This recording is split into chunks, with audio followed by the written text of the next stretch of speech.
uncertainty and increase the risk of unintended escalation. Multilateral disarmament efforts must keep pace with these realities. Mr. President, Excellencies, the members of this conference were entrusted with a clear and noble mandate to prevent the danger of nuclear war and to strengthen international peace and security. Yet, prolonged paralysis has weakened confidence in the disarmament architecture. The credibility of this body cannot be taken for granted. It must be restored. It must be restored through political will and substantive progress, not procedural obstruction. The conference must help defend the norms and the commitments already in place. Actions that undermine disarmament should not be normalized. Obligations must be upheld with accountability and without exception. We must also address the growing imbalance in implementation. Most non-nuclear weapon states continue to meet strict non-proliferation and safeguard standards, yet disarmament progress remains limited. It sends a troubling signal that nuclear disarmament is optional, while non-proliferation obligations remain mandatory. This gap is unsustainable, and the Conference on Disarmament cannot remain a monument to inaction.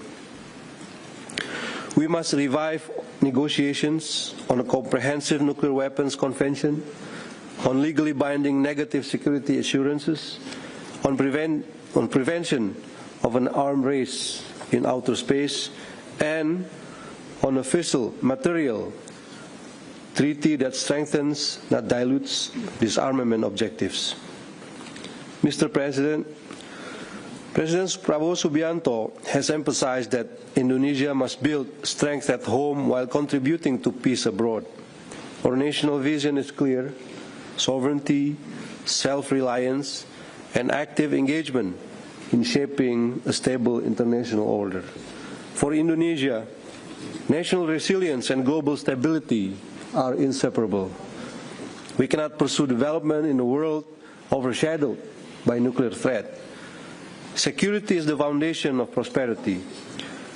For the sake of humanity and future generations, we must demonstrate dynamic resilience, the capacity to adapt to uncertainty, respond to shocks, and remain principled under pressure, without retreating from any international commitment.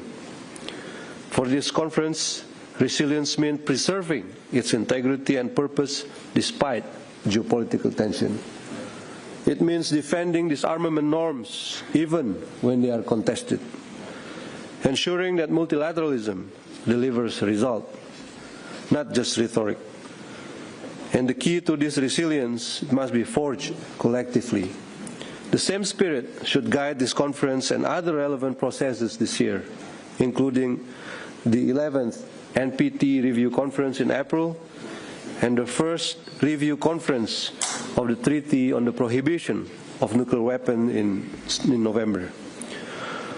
While differing in approach, both share a common objective: eliminating threats from weapons of mass destruction and strengthening global security.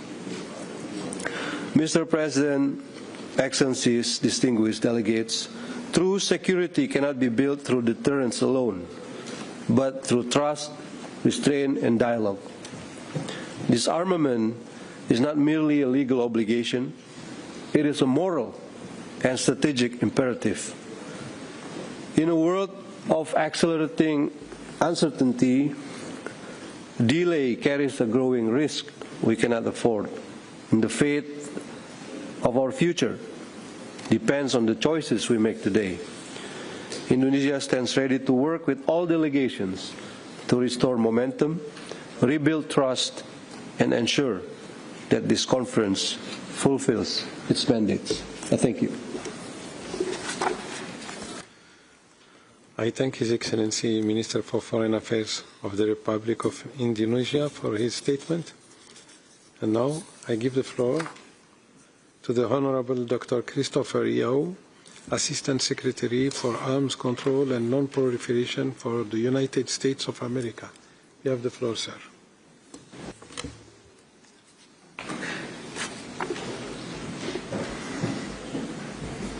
Ministers, Excellencies, Mr. President, thank you for hosting me today, and thank you, Ambassador Niebuhr, for Morocco's leadership of the CD presidency and stewardship of this year's high-level segment.